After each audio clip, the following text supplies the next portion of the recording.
You're listening to America Overnight, mystifying the airwaves for more than 29 years. Thank you for staying up with us. Ghosts. We've had many callers over the years tell us of hauntings, voices, and other phantasmagorical phenomena.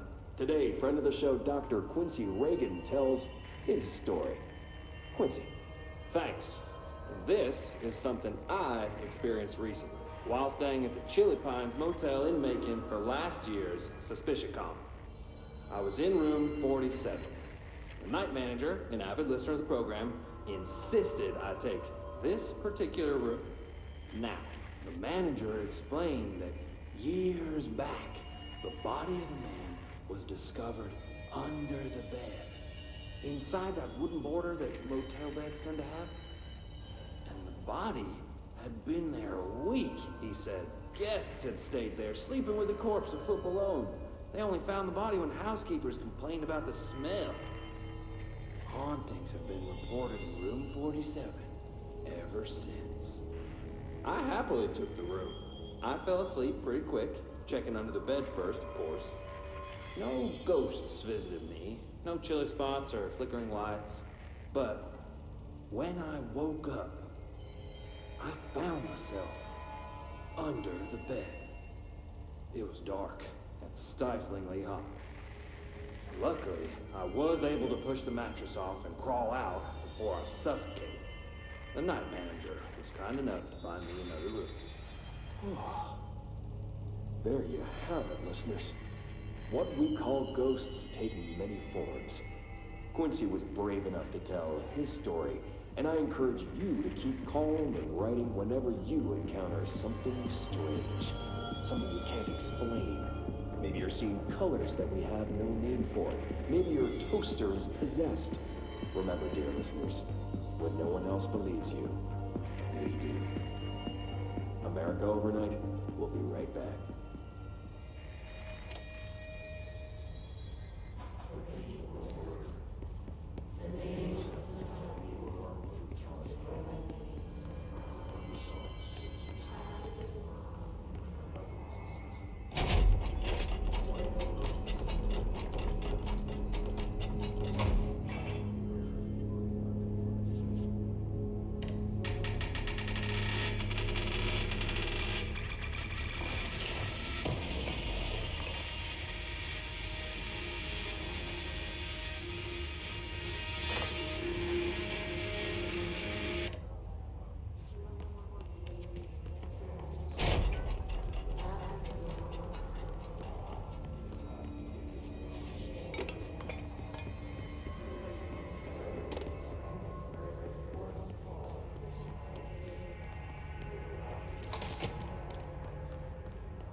Did you get the hotline? I mean, how is it out there? The comms? The hiss? Sorry. You made it. I'm glad. Emily? Let's talk. Of course.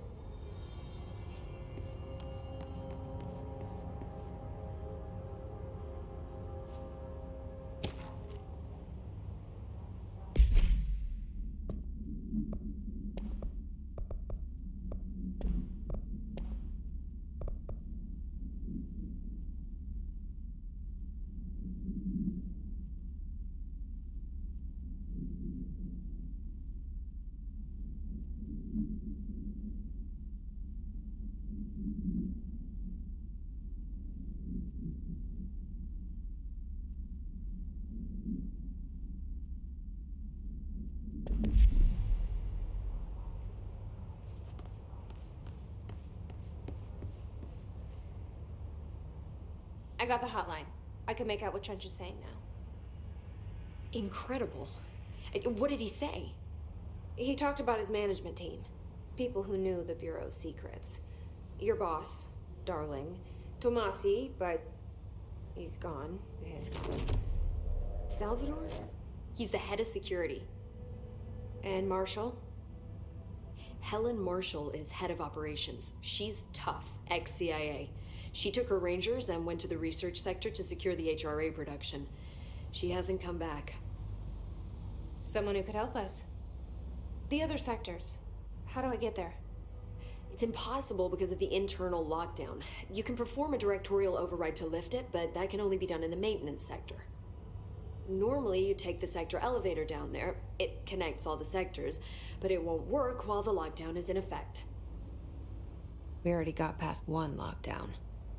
Maybe I can find a way. Jesse, look, with no prep, no training, in this extreme situation, you are doing phenomenally well. And all that and the hiss can't seem to affect you. I mean, I would love to run some tests on you. If you agree, that is. We could find out something that would help us. Tests? I don't know. She might find out about you. But I wouldn't mind understanding more myself. Okay. If you think it will help. Great. I'll check the internal documentation for any lockdown bypasses. We need to get these sectors open to locate Darling and Marshall. And I'll look for a way inside the maintenance sector. The sooner we find one, the sooner I reach this override.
Hi, Jesse.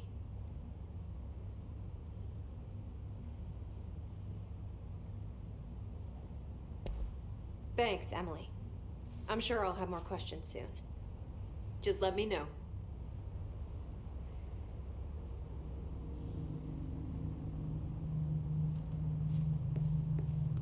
Do you hear that? Someone's singing. Where's it coming from? These readings are erratic even for the oldest house. The hiss or tail Singing. Sounds like it's coming from the elevator. I heard the hiss attack the power plant. Brings up a lot of new questions.